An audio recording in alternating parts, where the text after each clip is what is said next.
Thank you very much. When I heard 4 days left for your theses, yeah, I believe that may have been when I actually sent an email asking what the minimum word count was. So, but I graduated, so it worked out. I also needed to thank you all tonight for not organizing a mass protest about this event, the speaking event, leading to its cancellation. Thank you so much for allowing it to happen. And thank you, Ann Coulter. Wasn't allowed to speak in Ottawa. I wanted to thank you all, the organizers, the graduating class, all of you sincerely for the honor of speaking today. The excitement that our two hosts had, I'm maybe a little bit more subdued, but my colleague, Anna, who works beside me, when I received that email, kind of had to ask what was going on and what was wrong, but I'm not just thanking you because it's polite, but I wanted to give you a little bit of a taste of what it's like to actually be an alumni and come back to the place that you spent a good part of your life at. When you graduate, the distance tends to grow a little bit, and I have to be honest with you. You get busy focusing on your career and making connections, and life starts to take off. And increasingly, university, which was a part of your daily life, and especially if you lived on campus, it starts to become a past memory, a part of your past that made you into who you are today. A lot of good memories, but the distance starts to grow. But the amazing thing about a university is that it's a part of your past that continues to live and grow. And you have your own memories of your own experience, but the university keeps changing because of all of the new people who are part of it. And see, it's actually very interesting to come back. And I had that opportunity today to drive down Highway 27 again, which I had done countless times before. But the experience is different. And I'm going to be honest with you, I got quite a few goosebumps coming back to this corner of Toronto. And then you walk into campus, and then you walk into this lecture hall, and then you stand here, and you see all of you, and it's actually a little overwhelming. And as an alumnus, the greatest thing that you want, because your university is a very important part of your life, is to look back and know that this part of you has kept growing stronger and stronger because of the people who are building that legacy, each of you. So thank you so much. That's really how much of an honor it is to be with you today. That biography that you guys read, thank you. That makes, I'm still a little uncomfortable when people share that, but when I thought about what I was going to say when I received the honor of speaking tonight, I really quickly started to think about all of my fellow classmates and alumni who have graduated in between myself and you graduating this year. The amazing thing is that my story is not atypical at all. And that's pretty unique. Surprising would not be the right word because we all wanted to achieve success, of course. But amazing is probably the word that I would use to describe it. I was part of the first graduating class of the University of Guelph-Humber. That was a small class. We had about 220 or so students. My public relations program had roughly 21 or 22, very small. Of that, 3 or 4 are now lawyers. That's pretty substantial. Work out the math on that percentage. Before they graduated, business students started entering Canadian competitions. And I'm sure that some of the universities there said, sorry, which university? But they won. Wow. And now we're hearing about the justice students who have won competitions in the States. The early childhood program was a brand new upstart program, and it's staggering how many have got into not only Teachers College, that's hard enough, but Ontario Teachers Colleges, and immediately after graduating, have teaching employment. If you know anything about the teaching sector, or have any friends who are trying to become teachers, it's pretty amazing. So success and success and success and success. And So when you think about that, you have to kind of wonder what's going on here. And so I said, surprising would not be the right word. We all wanted success, but this is definitely amazing. And you have to ask yourself, what is this secret? What's going on here? Well, I think we all know that it's not rocket surgery to find out that the common link is Guelph-Humber.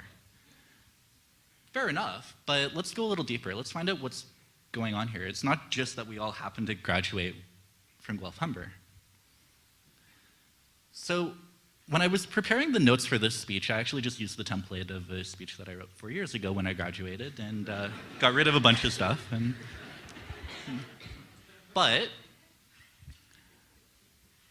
then I realized, okay, this is 4 years. So what's a little different? What was true then? And I looked at the speech that I wrote then. We were asked, when I graduated, I had the opportunity to deliver a last lecture on behalf of the media program to my classmates. And at that time, we were asked a specific question, and it was, what does Guelph-Humber mean? What does it mean to you? And at that time, I answered that Guelph-Humber means opportunity. And I expanded a little further, and I said that Guelph-Humber taught us to create opportunity for ourselves. For the first graduating class, this was really true because there were a lot of shaky starts, and it was this brand new university, so we did have to build things. And I think that's a valuable skill that we all learned. And that's true still of this university because of the nature of the experiential learning experience that you get. You learn to build opportunities. So that's still true, and I think that's a part of the success that we have. But I don't think that's it. I don't think it's it alone. So when I thought about this speech, I realized that there has to be a little bit more than the fact that we're all go-getters who know how to build opportunities. And it hit me really quickly. And I think the secret is that we're all risk takers. That's something that took 4 years on to kind of figure out, because I didn't really appreciate the chance that we all took when we applied here in the very first place. And it's something that is true for all of us, not just my class who were part of the first class, but all of us. Applying to Guelph-Humber was, let's face it, a calculated risk. This wasn't the big brand name university, and that's okay. But we took a chance. And in order to take a risk, you need to believe in yourself. And that, I think, is where a lot of the key to our success lies. We believed in ourselves, and we saw this goal of what we wanted ahead of ourselves, and we set out to go for it. It was a bit of an unconventional choice to go to Guelph-Humber, but we took it. And then, surprise, surprise, what happens when you take a whole bunch of people who believe in themselves, a bunch of risk takers, and put them all in one building, and then get them profs who give them even more ability to believe in themselves, and then a bunch of amazing people running this place who can't be described as anything less than visionaries in the first place. When you stick all those things together, is it any surprise that when you take a risk and learn how to build opportunities from that risk, that success is bound to happen? I have a bit of a quote here that lent itself, I just was thinking of this theme of the golden opportunity, or a golden affair. And the idea of risks in the Olympics started to all come together. The best podiums are the ones that you build yourself and where you take a significant risk to make it to the top. Success is nice for everybody. It means that much more when you've actually taken a risk to achieve it. And that was true of the Canadians this year at the Olympics. Things weren't going that great at the start of the Olympics, and they were getting torn up by international media. The same was true about Canada. We were excited to have the Olympics, but not quite sure what was going on here. By the end of the 17 days, do I have that number right, of the Olympics, tears were flowing, spontaneous cries and cheers of joy were going on, and everywhere across Canada, "O Canada" was being sung at every given moment. That was an example of an underdog success. And I guarantee that it was sweeter, that the triumph that happened at the end of the Olympics was that much sweeter because it started with a bit of uncertainty and risk. And I think that's true for all of us. So we've all had to explain, I'm sure, countless times, sorry, which university, where. That's okay, that's okay. Because you can feel absolutely proud, as I do, to say that you went to Guelph-Humber.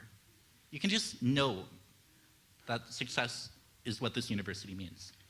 And sooner than later in your life, what's going to happen to me is going to happen to all of you as well. Your success will start speaking for itself. People will look at you and realize that you're a confident person who's successful, has achieved skills, and has determination. And all of that will be your success, and that will become a part of the legacy that represents what Guelph-Humber is all about. So we might always need to explain to people where we went to school, but that's okay. Because we know, and everyone who is a part of the Guelph-Humber story will tell you too, that this university breeds success. And you will succeed, and Guelph-Humber will continue succeeding because not only have we learned to create opportunities for ourselves, like I explained, but because we all believe in ourselves so much.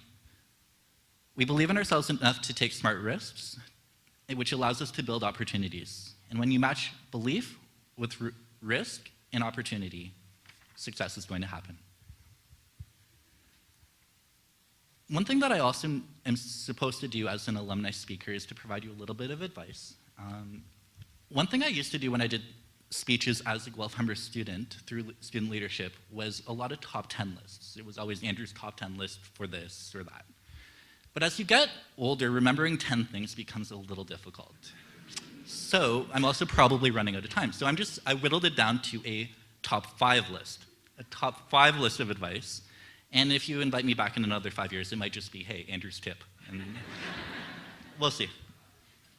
So 5 points of advice.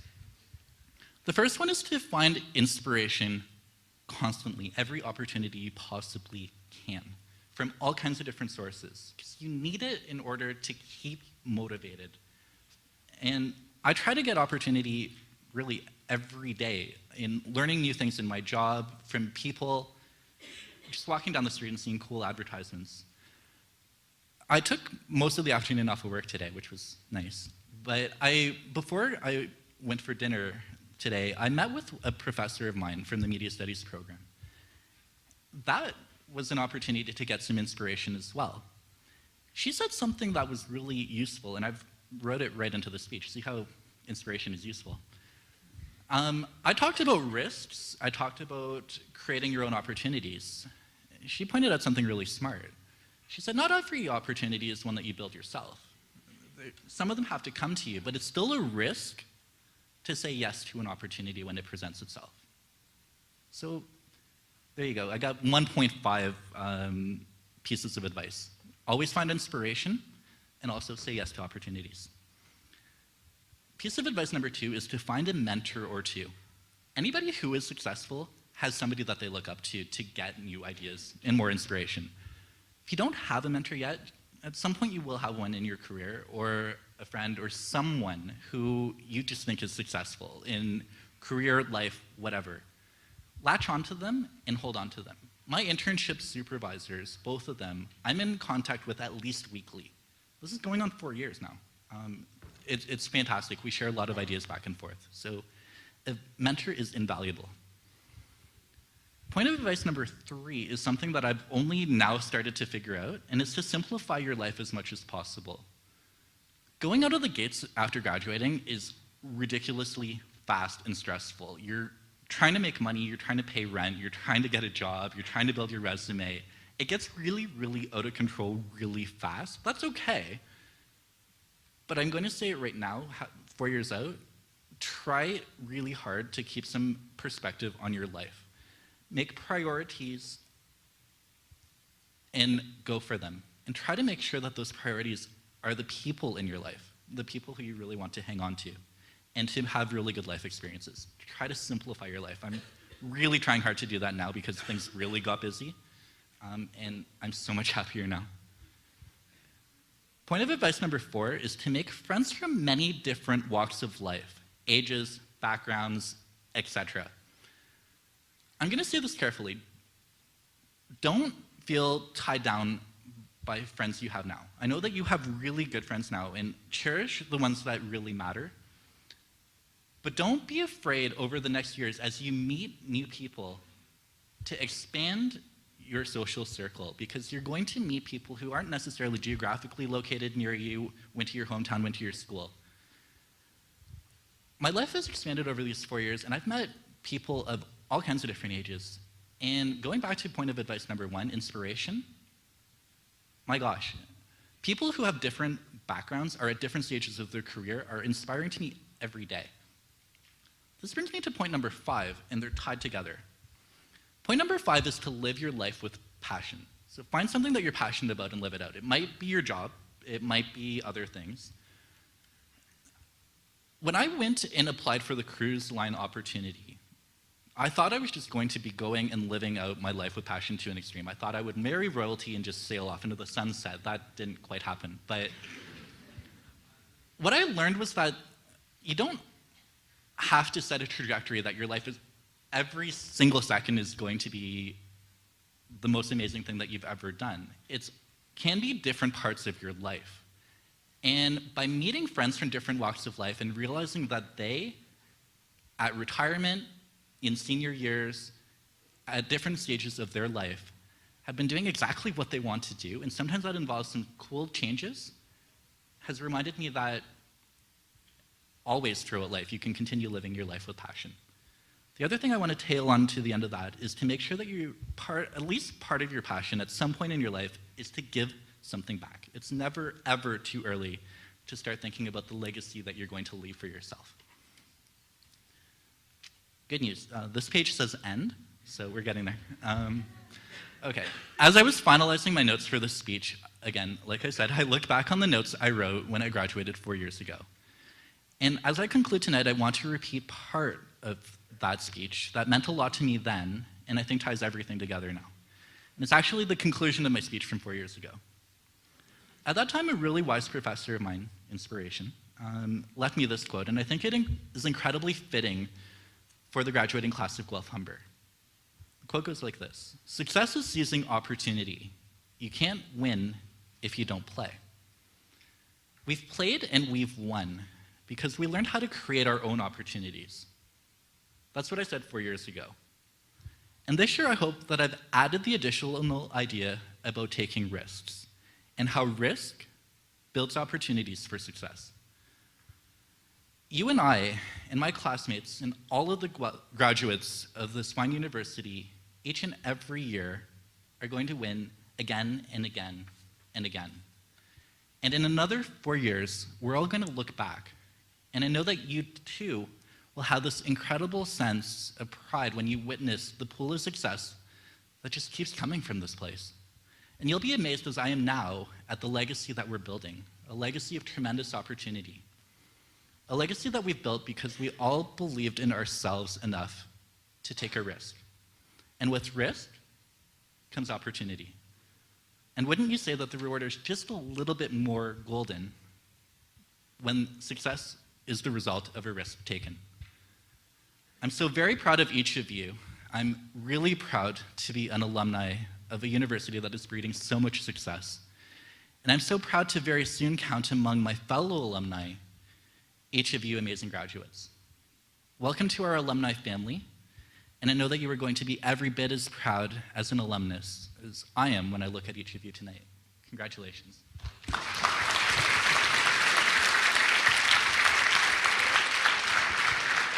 Stay here. Thank you.